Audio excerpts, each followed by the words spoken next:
Hey gorgeous, welcome to Happy Go Fabulous. I am so thrilled that you're here. This is our space where we get real about life, the good, the messy and all the juicy bits in between. Real talk, real life and a whole lot of delicious living.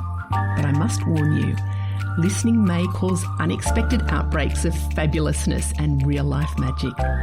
Hi, I'm Catherine and I am so incredibly passionate about helping inspired, motivated, impact-driven, freedom-seeking people just like you to do the deep inner work to create those beautiful outer wonders in life.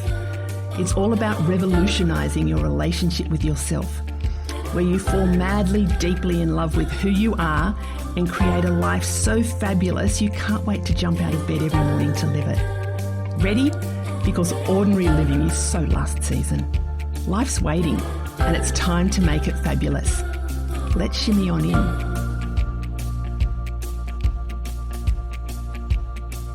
Hey gorgeous, how are you? Welcome to another episode of Happy Go Fabulous podcast. I am so glad you're here. So very, very glad. What I thought I would share with you in this episode is this power of making small changes and the big difference that small changes can actually make. And I've been reflecting on this for a little while, but more so this last week, there's been two key things that have happened this last week that I was just like, wow, that was the tiniest thing, but big changes have come from it. And the first one of those, and you might not see it now, and I know a lot of you are listening, but some of you watch along on the YouTube channel. I've got a bandana in my hair today, so you probably won't get the full visual effects of what I'm going to describe to you, but I'll describe anyway. You know how I've been growing my hair? And I talked about this with a previous episode with Melissa Ahana. And we talked about when we go through big changes, we have both made dramatic hair decisions and, you know, both of us shaved our head, so we cut it very short. And I did that when I was going grey, really just to get back to the essence of who I really am. But I've had that short pixie cut for probably I can't quite remember, but I think it's about 8 years. And I loved it. I really, really loved it. Some days I did feel as though it was a little bit harsh and I felt a little bit too masculine with that short hair, but I did really love it. It was easy. It was super, super easy to style, even though it looked like a scarecrow quite often, but it was kind of a cute scarecrow. And when we moved here to our beautiful, beautiful, beautiful seaside sanctuary, big changes in life. And, you know, we had other big things happen last year. And when big changes happen, I normally get a dramatic haircut. And because it was already so super short, I couldn't cut it. So I'm doing the reverse dramatic hairstyle. So I'm growing it out. And oh my goodness, this has been, I don't know, I haven't had to grow my hair out for a very long time. And when I have grown it out, it hasn't been from a dramatic, I haven't had that pixie cut before. So I haven't had to grow it out from a dramatic short to long. So I'm going through this and it's been really, really, really painful, like really painful. And I was looking back at some photos yesterday thinking, God, this has taken years. It's been 6 months. So it's, let me put that into context, but just that awkward. So when it first grew from the short pixie, I was kind of doing all that really random spiky stuff and I was tempted to cut it. And I did actually. I think I'd been growing it for maybe a couple of months and I just went, no, I cannot keep going. This is just a really awkward dagginess. I didn't feel good with my hair the way it was. So I did go in and get it cut, not really super short, but so that set me back a little bit. And then I really committed to the process. I've committed to the process that I am going to grow it out and I'm going to grow it into an all the same length, cute little bob. I think there are so many different types of bobs, but I think I saw something the other day, it might have been on Pinterest, but the cute little French girl bob. Anyway, we'll see. The cute little bingy South Coast bob. So it's kind of getting there, but it's just been, and I've been working with a new hairdresser here at the coast, and it's just got, I wish I didn't put my bandana in. I'm not going to take it out while I'm doing this because it'll just be weird. But it was kind of the layers. I felt that it needed to be cut short into a straight line. And the hairdresser said, you can't do that because you've got a really low hairline. So, and if we do that, it'll look awkward. You'll have to shave your neck. And I'm going, well, I've had to shave my neck when I had my pixie cut. That's not a problem. She said, no, I think you just need to be patient. And whenever anybody says you need to be patient, that just gets my hackles up because I know I need to be patient, but I don't like being told that I need to be patient. And she sort of cut it, but it was like this page boy. It curved down at the back. It was like shorter at the front and curved at the back. It was not even like you know how they've got these shags and mullets and stuff, which I don't love, but it was just a page boy. And I'm going, oh, I don't like it. It just felt, does anybody let me know if you can relate to that feeling of when your hair isn't right? And it might just be a little bit out of place, but it just doesn't feel right. Well, that's how my hair's been. It's almost like, it's almost there, but it's not there. I want it to be like that. Did anybody have it wasn't a Barbie doll. I was trying to think this morning if it was Skipper or if it was Cindy, but it was a doll that you had and you would press the button on her back and then pull her hair and she would have long hair and then you'd press the button again and then it would go short. I just wish that I could do that and my hair would grow. But anyway, that's not the case. So when I was just like, oh, and the last time I went in to see the hairdresser, she said, I'll see you in about 6 to 8 weeks. And I'm going, oh, I'm not putting up with this for 6 to 8 weeks. And then I thought, I don't want to go to another hairdresser because when you find a good hairdresser, you kind of want to stick with them. And I guess she's a good hairdresser. I will digress again. Moving wherever you live, for me, wherever I live, I think it's really important to have a good doctor, good healthcare providers. So when we first moved to the coast, John and I both went and met the local doctors. We had appointments, just checkups, because it was actually one of the clinics here wasn't taking new patients. So we thought we better get on the books. And I did find a doctor. I really liked her the first time I went and saw her, but I had to go back and see her a couple of weeks ago because I've had a very sore finger from the dog attack that Boston had 6 months ago. But my it got caught in the attack. And anyway, I went and saw her a couple of weeks ago, so maybe I left a little bit long. And I was the first appointment of the day, and 9:15 in the morning, 8:45. And I thought I'll get there a few minutes early because I do not like keeping people late, and I don't want to be the one that, starts things off late because doctors are notoriously late. You know what happened? She rocked in. It was more than half an hour late. It was nearly 45 minutes late. She just walked in, did not even acknowledge all the people sitting in the waiting room. And when I went in to see her, there was not even oh, sorry, or anything. It was just this, I will say it, there was this real sense of arrogance. And I went and I told her about my finger and she was very dismissive about it and that was not okay. So I need to find another good doctor. But sorry, I digress again. So moving to a new place, I think it's really good to have healthcare provider that you can trust that gets you, and a good hairdresser who trusts and gets you, that you can trust and who gets you. This new hairdresser, I'm maybe not quite yet.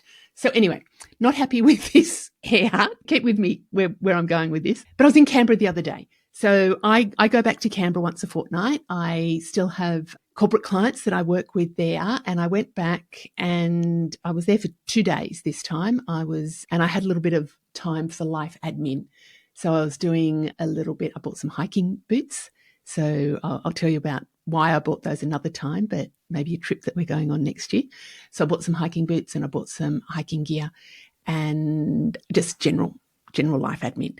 And I was walking past, there was one of the walk-in hairdressers, and I went, I'm just going to see if they could just straighten the back of my hair, tiny, tiny little bits. And I went in, spoke to the woman. She said, oh my God, of course. She said, the way that it's cut at the moment, I'm not sure. It's just really dipping down at the back and it looks a little bit dated. And she said, yeah, we can easy peasy fix that. And you know what she did? She was really, and I showed her the photos of what I wanted. She said, absolutely, we can get that looking almost like your end goal now while you've still got some of those layers growing out. And she said, what I'll do is I'll cut it up a little bit, so concave at the back, I think. So, and she said, I love doing straight cuts. She said, and her eye, she was just really precise. And I reckon she took, it was less than, I would say, half a centimetre off, like really minute, but really exact. And she got me. And the results, I felt amazing. So this daggy hair that has been frustrating me, and I know it's through stages, and I know it's sure, you do need to be patient, but it's also about managing it while you're being patient. Patient doesn't mean giving up. So she got me, and she was really accurate, and the results made me feel very, very happy. So amazing how this tiny little thing, this tiny element was annoying me and frustrating me. This tiny little element was annoying and frustrating me, and really it was taking a disproportionate amount of my energy because it was frustrating me so much. And so I did something about it, and the change was just this micro change, but the results were really, really dramatic. So what I want you to think about is, are there things in your life that you can make some little micro changes that will have big results? And there is, just while I'm thinking of it now, there is one of my little freebie resources that I've got called The Power of Micro Habits. And I'll put the link in the show notes for you. That's a freebie that just helps you to think about just micro habits, things that you can continually do to make a difference. What I'm talking about here is slightly different. It's just like, for me, this isn't a habit. Or maybe it will be. She said, come back in 4 weeks and just, we'll just maintain that nice, clean, sharp cut for your hair. But are there little things that you can do that will make a big difference in your life? And, the big ships, the big ocean liners and the tankers, and they can maneuver really, really easily. They're huge, but it's just this tiny little movement that will shift that whole ship. So again, it's about that small action creates that big turn and that big momentum. So what are the small actions that you can take? And there's some other things I mentioned at the beginning here. There's a couple of things that have been kind of leading me to talk about this topic this week. So the haircut, which was one of them, but it's a big deal. Like I just feel like the kind of annoying energy, I don't have to worry about that now. But the other one is I am doing a bit of realignment stuff, just getting my health and wellness back on track. I have not been exercising quite as much as I have in the past, and I felt very sedentary, not moving a lot. And it was just kind of want to realign, reignite my health and wellness. So I had a consultation with an Ayurveda, holistic wellness practitioner. So Ayurveda is an Indian, it's about life and the energy of living life. But a component of that is there's a whole lifestyle component, but a component of it is the dietary component. And there are different foods for different body constitutions. So we talk about, and they talk about the doshas. So the doshas are the vata, the pitta, and the kapha. And I won't go into that in a huge amount of detail. I sort of only know the surface of it, but been interested in it for a very long time, and have sort of dipped in and out of the eating, the dietary elements of the Ayurveda. So I had this consultation. There's quite a few things for me that I can adjust in my lifestyle, and it was beautiful. It was almost like this therapy session, which was actually really very reinvigorating. But we're talking about the dietary elements of it. And the practitioner said, I'm not drinking near enough water, that I need to have. I don't enjoy drinking water. I don't feel like I get thirsty. I don't like just the taste of water. So I will always put ginger in my water, ginger or lemon. But it's almost like I need to force myself to drink water. And he said, no, you should be drinking much more, but it's also about when you're drinking the water. And for some of you, this might be really, really obvious. For me, it was a really great reminder. And it was about starting the day with 2 glasses of warm water. So ice cold water is not good for any of the constitutions, but particularly mine. So warm water. And I don't enjoy cold water anyway. I've always drunk warm water just intuitively. And so 2 as soon as you get up, 2. So, yep, I knew that. I didn't do that. And then to drink water half an hour before meals and 90 minutes after. So not to drink during meals, which I knew, but I didn't kind of realize the importance of the 30 minutes before and the 90 minutes after. And that's about allowing our food to digest undiluted and to go through that natural process. So there's a whole lot of other things from this consultation that I will introduce, and different types of food for my body constitution, and also the elements that are going on in my life as well. So it's not just about my body, but it's also about what I'm experiencing in life. And food can be medicine, not just to nourish my body, but it can be medicine in helping with that as well. So there will be different types of food, and most of them I am intuitively drawn to. Some of them, but it's also some of them will be eliminating some of the things I really love. And it's also about that food combining. And it's there is some, is it complex? Maybe it's not complex once you get it, but there are some nuances around, what foods go together, and then when they're in, what they do internally, if they're together. So anyway, I want to get back to the water stuff, because in the consultation, my practitioner, Ari said, just focus on 1 or 2 of these. Then when you feel comfortable with them, introduce others. And that's very similar to what I say when I am coaching. We talk about, what are all the things that you could be doing, but let's just choose 1 or 2 of those actions that you can implement, you can apply, you can practice, you can reflect on.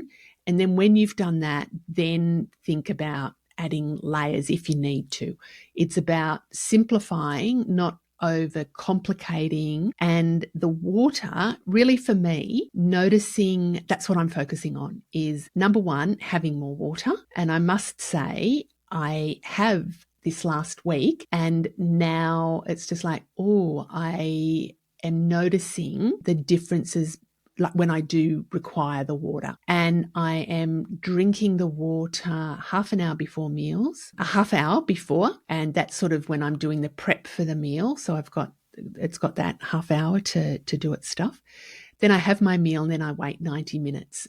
That's the new bit for me. And my daughter asked me this morning, she said, have you noticed a difference, Mum? And I went, no, I don't think so. And then I sat and thought about it, and I said, actually, I have. And this has only been, less than a week that I've been doing this. I have noticed the difference, that drinking the water, I don't feel hungry in between meal. I used to be, mornings were not too bad. Afternoons, I'd be a snacker. And I'm not sure it was real hunger, but it was this craving for feeling unsatisfied. I didn't feel fully satisfied. And it was this, especially after dinner. That was, I reckon I ate probably 80% of my intake of the day after the evening meal. So, and I just was kind of like, I don't feel satisfied. I feel really satisfied.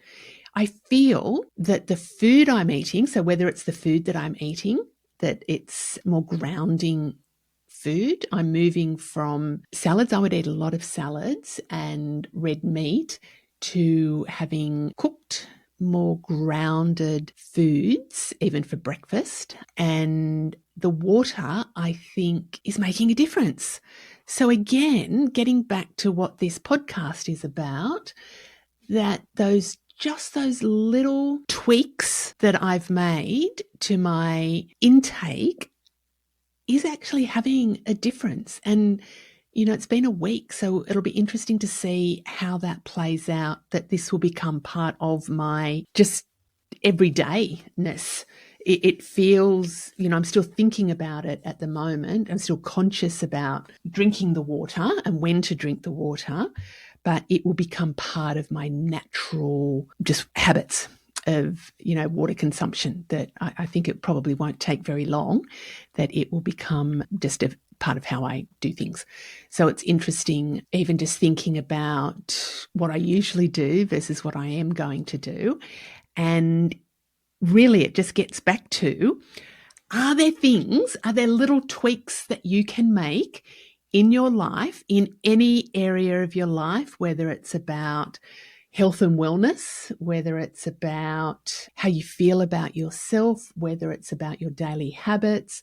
Maybe there are some things for work, your relationships. There could be just some little tweaks that will build the momentum and make things have big results for you.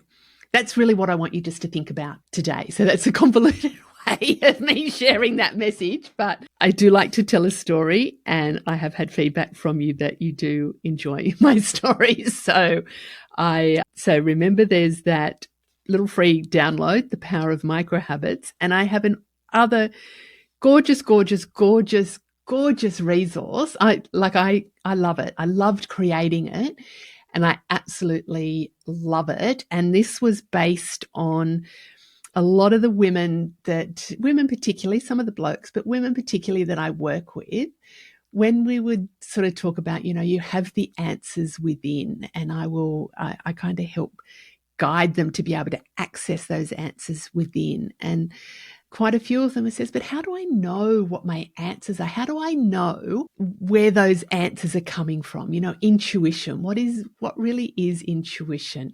Where is this guidance, Catherine? You're always talking about these downloads that you get. How do you know that they're a thing?